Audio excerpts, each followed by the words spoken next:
व्रतों से संबंधित जानकारी आप लोगों को है थोड़ी बहुत, ठीक है। तो सबसे पहले अपन बात करते हैं व्रत में। व्रत में जो केंद्र होता है, केंद्र कहाँ होता है? बीचों बीच होता है, ठीक है। अब ये लाइन जो देख रहे हो इसे आप क्या कहते हो? इसे कहते हो परिधि। क्या कहते हो? इसे परिधि कहते हैं। केंद्र से परिधि तक की दूरी क्या कहलाती है? त्रिज्या कहलाती है, ठीक है। अब अगर अपन बात करें व्रत में व्रत की परिधि, अगर आपको व्रत की परिधि निकालना है तो व्रत की परिधि के लिए सूत्र क्या होता है? 2 पाई r। परिधि का मतलब होता है इसकी लंबाई, इसकी लंबाई। यहां से लेके पुनः यहीं तक आके रुक जाए तो इसकी जो लंबाई होगी वो क्या कहलाएगी? व्रत की परिधि कहलाएगी। व्रत की परिधि बराबर क्या होता है? 2 पाई r। अब बात करते हैं अपन लोग व्रत का क्षेत्रफल। व्रत का जो क्षेत्रफल होता है, व्रत के क्षेत्रफल का सूत्र होता है पाई r का स्क्वायर। आपको पता होगा पाई जो है एक नियतांक होता है और पाई का जो मान होता है 22/7 होता है। अगर प्रश्न में जब तक कहा ना जाए तब तक अपन पाई का मान क्या लेके चलते हैं? 22/7। अगर प्रश्न में पाई का मान दिया है 3.14 तो आपको वही रखना है। अगर नहीं दिया तो अपन पाई का मान क्या रखेंगे? पाई का मान रखेंगे 22/7। अब और देखें अपन व्रत में, तो जैसे कि भाई दो त्रिज्याओं से, जैसे हमने एक त्रिज्या और ले ली, दो त्रिज्याएं हो गई और ये हो गया इसका संगत चाप। तो त्रिज्याओं और इस संगत चाप से जो बीच में यहाँ पे कोण बनता है, ठीक है, इस कोण को हमने थीटा बोल दिया। क्या बोल दिया? थीटा। अब ये जो भाग आप देख रहे हो, ये वाला जो भाग है, इस भाग को आप कहोगे त्रिज्यखंड। क्या कहोगे? त्रिज्यखंड। तो आपसे कोई यदि कहे कि बताइए त्रिज्यखंड का जो क्षेत्रफल होता है, त्रिज्यखंड का जो क्षेत्रफल होता है क्या होता है? तो पता होना चाहिए। सुनो, सबसे पहली बात, बटे में 360 तो आता है। क्यों आता है? क्योंकि आपको पता है वृत्त के केंद्र पे जो पूरा कोण बनता है वो बनता है 360 अंश। कितने अंश? 360। अब 360 में से ये आपने एक भाग लिया इस कोण का, ये वाला कितना हिस्सा है? तो आपने कहा सर अभी थीटा है, तो थीटा बटे 360 अंश। क्योंकि हम निकाल रहे हैं क्षेत्रफल, तो क्षेत्रफल का सूत्र अपन ने अभी देखा क्या होता है? पाई r का वर्ग। तो वृत्त के त्रिज्यखंड का क्षेत्रफल निकालने के लिए सूत्र हुआ, सूत्र क्या बना अपना? थीटा बटे 360 अंश गुणा पाई r का वर्ग। अब बात करें अपन त्रिज्यखंड का क्षेत्रफल हो गया। यदि आपसे कोई चाप की लंबाई पूछे यहां से लेके यहां तक, ये चाप की लंबाई अगर पूछता है कोई, तो चाप की लंबाई का सूत्र क्या होता है? चाप की जो लंबाई होती है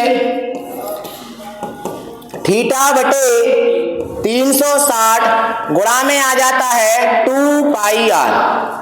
अब देखो चाप की लंबाई पूछेंगे तो क्या आएगा? 2 पाई r। और त्रिज्यखंड का क्षेत्रफल पूछेंगे तो क्या आएगा? गुणा में पाई r का वर्ग। थीटा बटे 360 यहाँ पे भी है, यहाँ पे भी है। चाप की लंबाई निकालोगे तो आप यहाँ वृत्त की परिधि से मल्टीप्लाई करोगे। अगर त्रिज्यखंड का क्षेत्रफल निकालते हो तो किससे गुणा करोगे? पाई r का वर्ग। क्षेत्रफल मतलब पाई r का वर्ग और यहाँ पे चाप की लंबाई मतलब 2 पाई r। 2 पाई r से गुणा करेंगे चाप की लंबाई निकल आएगी। त्रिज्यखंड का क्षेत्रफल निकालना है, कैसे गुणा करोगे? पाई r के वर्ग से, ठीक है। अब आपको ये भी पता होना चाहिए, जैसे मान लो यहां पे लिखा है ये a और b, वृत्त में दो बिंदुओं को आपस में मिलाने पर जो बनता है उसे अपन कहते हैं जीवा। क्या कहते हैं? जीवा। वृत्त पर स्थित किन्हीं दो बिंदुओं को मिलाने से बनती है उसे क्या कहते हैं? जीवा कहते हैं। अब जीवा वृत्त के दो खंड करती है, प्रत्येक खंड को अपन लोग वृत्त खंड कहते हैं। क्या कहते हैं? जीवा और संगत चाप द्वारा बनाए गए इस खंड को वृत्त खंड कहते हैं। छोटे वाले खंड को आप लघु वृत्त खंड कहोगे। क्या कहोगे बेटा? और जो बड़ा वाला हिस्सा है, इस बड़े वाले हिस्से को आप क्या कहोगे? दीर्घ वृत्त खंड। क्या कहोगे? तो लघु वृत्तखंड क्या है? जीवा और उसके संगत चाप द्वारा बनाया गया खंड क्या कहलाएगा? वृत्तखंड कहलाएगा। अब आपको ये देखना है छोटा वाला जो हिस्सा है उसे क्या कहोगे? लघु वृत्तखंड, और बड़ा वाला जो हिस्सा है उसे क्या कहोगे? दीर्घ वृत्तखंड। ठीक है। अब संगत वृत्तखंड आपसे कोई कहे बताओ, संगत जीवा व चाप द्वारा बनाए गए लघु वृत्तखंड का क्षेत्रफल बताओ। बताओ कैसे बताओगे? क्या सूत्र होता है? थीटा बटे 360 गुणा पाई आर का वर्ग minus 1/2 r square sine theta. क्या होता है बेटा? थीटा बटे 360 गुणा में पाई आर का वर्ग minus 1/2 r square sine theta. ये होता है लघु वृत्तखंड का क्षेत्रफल। अगर प्रश्न में कुछ नहीं दिया, ना लघु दिया और ना दीर्घ दिया, और आपसे बोल रहे वृत्तखंड का क्या बताइए? क्षेत्रफल बताइए, तो वहां पे आप हमेशा इसी सूत्र का प्रयोग करोगे, क्योंकि उसमें ना बोला है लघु और ना ही बोला है दीर्घ। उनने केवल बोल दिया वृत्तखंड का क्षेत्रफल, तो आप इसी सूत्र का प्रयोग करोगे। ठीक है। अगर वो कहें दीर्घ वृत्तखंड का क्षेत्रफल बताओ, तो कैसे बताओगे? बोलो। दीर्घ वृत्तखंड का अगर आपसे क्षेत्रफल पूछते हैं तो कैसे बताओगे? तो ध्यान रहे आपको, जैसे मान लो ये वृत्त है, क्या है? ये वृत्त है, आपने इस वाले हिस्से का क्षेत्रफल बता दिया। अब आपसे पूछ रहे किस वाले भाग का? बड़े वाले भाग का, मतलब दीर्घ वृत्तखंड का। काय का बेटा? बहुत सिंपल है। सोचो, अगर इस पूरे वृत्त के क्षेत्रफल में से जो आपने अभी लघु का निकाला है, लघु वाले का अगर अपन क्षेत्रफल घटा दें लघु वृत्तखंड का, तो जो बचेगा वो काय का कहलाएगा? बताओ। दीर्घ का। आप खुद सोचो, ये पूरा वृत्त है, आपने पूरे का क्षेत्रफल आपको पता है, आप काय से निकालोगे? वृत्त के क्षेत्रफल से। क्या होता है वृत्त का क्षेत्रफल? पाई आर का वर्ग। आपको पूरा पता है, अगर उसमें से आप इतना हिस्सा गायब कर देते हो, अगर आप इतना हिस्सा गायब कर देते हो, तो जो भाग बचेगा वो क्या कहलाएगा? दीर्घ वृत्तखंड का क्षेत्रफल। समझ गए? दीर्घ का निकालना है, पहले लघु का निकाल लो। लघु का निकालने के बाद उस पूरे वृत्त के क्षेत्रफल में से आप क्या करोगे? माइनस करोगे। किसको? लघु वृत्तखंड के क्षेत्रफल। समझ गए? जैसे एक क्वेश्चन करते हैं अपन लोग, देखना। आपको दिया एक प्रश्न है, यदि r बराबर 14 सेंटीमीटर तथा थीटा बराबर 60 अंश, थीटा बराबर कितना? तो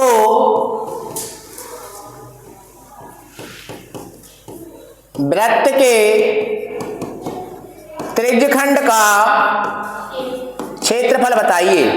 तो पहली बात तो आपको देखो, जो कुछ पूछा है उसका सूत्र पता होना चाहिए।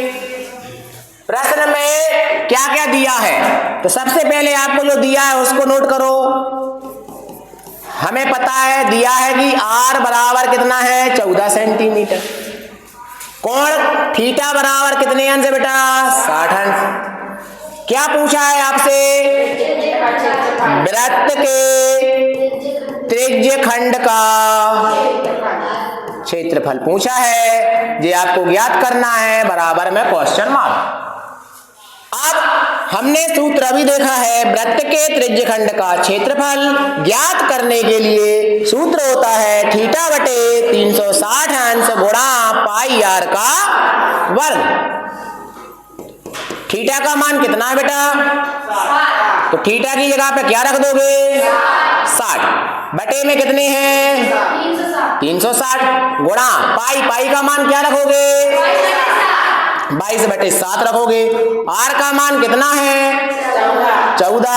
वर्ग लगा है ना, वर्ग लगा है, या तो वर्ग लगा दो या तो इस 14 को कितने बार लिख दो 2 बार। क्यों लिखेंगे? क्योंकि यहाँ पे कितने की घात लगी, जितने की घात लगी होती है उसको उतनी बार लिखा जाता है।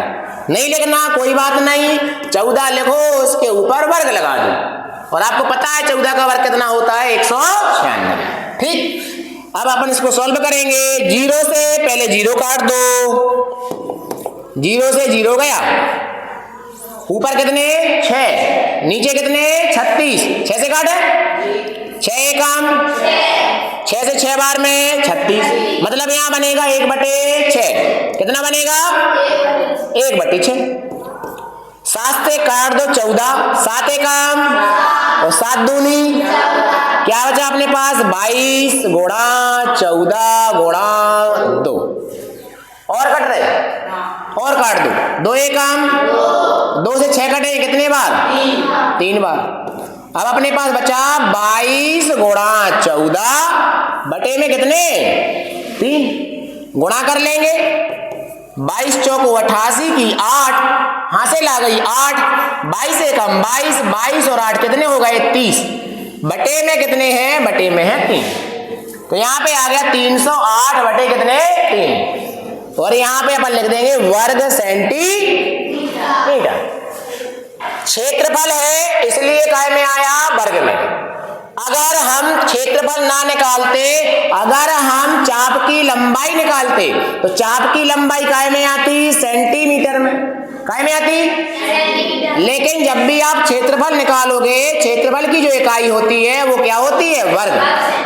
इसलिए जब भी क्षेत्रफल निकालोगे तो लास्ट में जो आपका फाइनल आंसर आएगा उसके बाद आपको इकाई जरूर लिखना है। क्षेत्रफल की इकाई होती है वर्ग में, तो वर्ग सेंटीमीटर। अब एक क्वेश्चन और है जिसमें आपको संगत वृत्तखंड का क्षेत्रफल निकालना है। ठीक है, चलो यहां पे आपको त्रिज्या दी है 10 सेंटीमीटर। कितनी दी है 10 सेंटीमीटर। और थीटा का मान दिया है 90। कितना दिया है, और पाई का मान आपको रखना है 3.14, 3.14। और यहां पे हमें निकालना है संगत वृत्तखंड, संगत वृत्तखंड का क्षेत्रफल। कोई करेगा, कौन करेगा, कौन करेगा इस क्वेश्चन को, आ जाओ।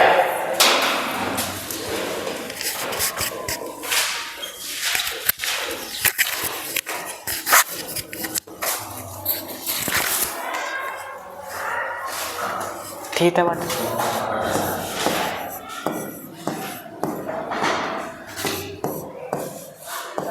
Pi square minus